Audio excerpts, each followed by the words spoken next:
Hoje, eu e você vamos estudar algo super importante da obra de Deus. A gente já falou sobre a Torá, não é verdade? Mas agora a gente vai mais a fundo. Você está pronto? Olha só, a Torá, a gente explicou que ela está dividida em duas partes. Você pode ver em outros vídeos que a gente tem. Tem a Torá escrita e tem a Torá oral. Agora vamos entender melhor essa Torá escrita? A Torá escrita, ela está dividida em três partes. A gente chama ela de Torá, tá? Que é a Bíblia, que é o Pentateuco, os 5 livros que a gente conhece. Ela está dividida em Neviim, profetas. E ela está dividida em Ktuvim, que são escrituras. Vamos tentar entender cada uma dessas partes porque é muito importante. Vale a pena lembrar que a Torá escrita, ela tem 24 livros, tá? No total do que a gente falou de Torá, profetas, escrituras, que a gente chama em hebraico de Tanar. Para facilitar um acróstico, a gente chama de Tanar, Torá, Neviim, Ktuvim. Então ela tem 24 livros. Então vamos lá. Qual a diferença da Torá para os profetas, para as escrituras? Começando com a Torá mesmo, a Torá, os 5 livros, o Pentateuco. Aqui a gente vai falar que o Pentateuco é uma obra puramente divina. Deus ditou para Moisés, para Moshe, o nosso mestre Moshe Rabbeinu, a Torá palavra por palavra. Tá claro? Ou seja, a Torá, os 5 livros, eles são uma obra que a intervenção humana é mínima. Tá? Porque a intervenção humana é só Moshe escrevendo, mas a autoria, a gente pode falar que ela é puramente de Deus, tá? Então, não é à toa que a gente começa a Torá escrita pela Torá, pelos 5 livros, porque eles são mais importantes do que vem na continuação. Beleza. A primeira parte, você pegou? Foi boa. Então vamos para a segunda parte. A segunda parte a gente falou que são os Neviim, os profetas. Os profetas, eles estão divididos também em duas partes. Existem os Neviim Rishonim. Você está aprendendo hebraico comigo? Neviim, profetas. Rishonim, os primeiros profetas. E existem os Neviim Aharonim, os últimos profetas. Quais são os primeiros profetas e qual a diferença deles para os segundos? Tá? Dos últimos, desculpa. Então, os primeiros são Yoshua, Josué, Shmuel, Samuel, tá? O livro de Shoftim, desculpa até sair da ordem, é Yoshua, Josué, Shoftim, Juízes, depois a gente tem o livro de Samuel e finalmente a gente tem o livro de Melachim, o livro dos reis.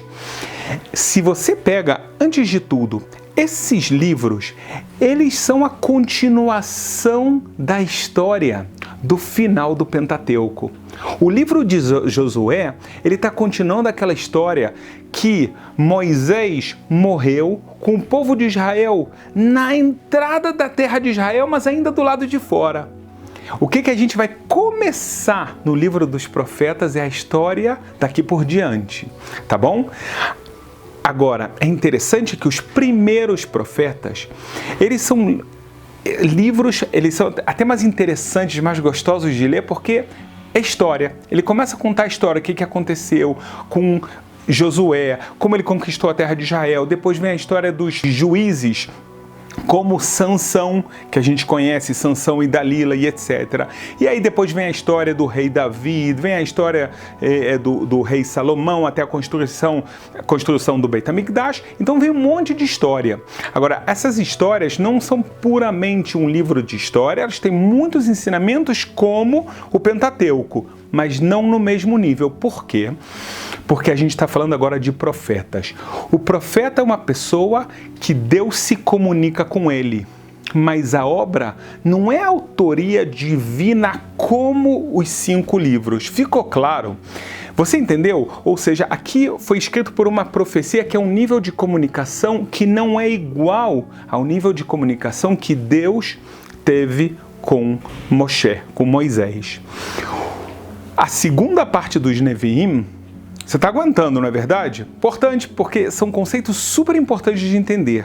Eles compõem os outros profetas que profetizaram para todas as gerações, ou seja, fizeram profecias que foram importantes na geração deles, mas ainda são atuais até o dia de hoje. A gente conhece muitos deles, eu não preciso falar todos, Isaías, Jeremias, tá? E assim por diante.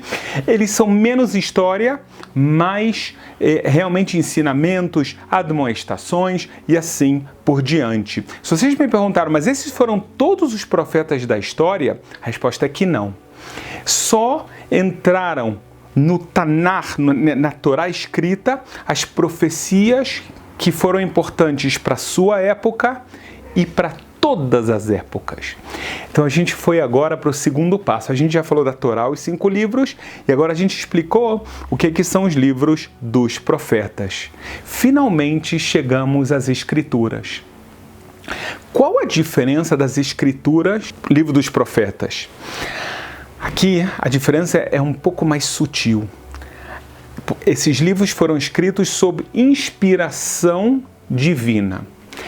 A Kabbalah explica que esse é um nível abaixo da profecia, ou seja, aqui mais uma vez o elemento humano ele entra mais forte do que na Torá, do que no livro dos profetas. Então ele entra mais forte, mas ainda não é uma obra puramente humana. Ela há uma inspiração divina, ou seja, Deus dá uma ideia, dá conceitos. E a pessoa que recebeu esse dom de receber a inspiração divina, junta isso o seu talento e ele escreve um livro que ainda entra na Torá escrita como um dos livros sagrados.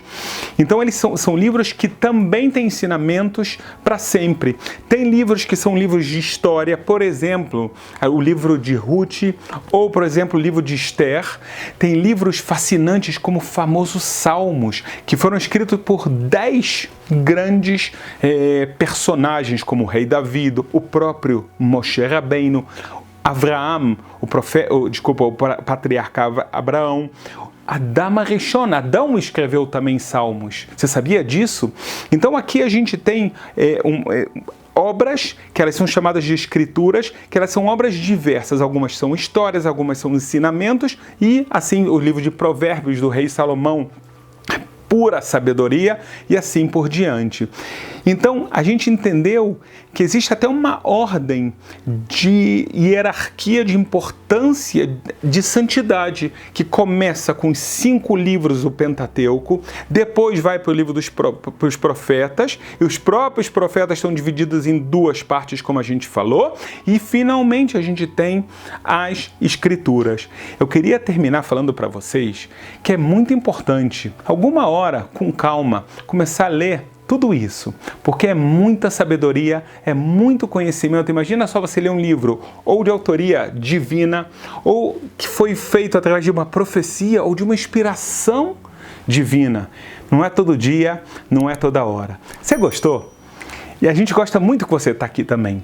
Então, por favor, se inscreva no nosso canal, toca no sininho e a gente vai estar junto muito mais tempo.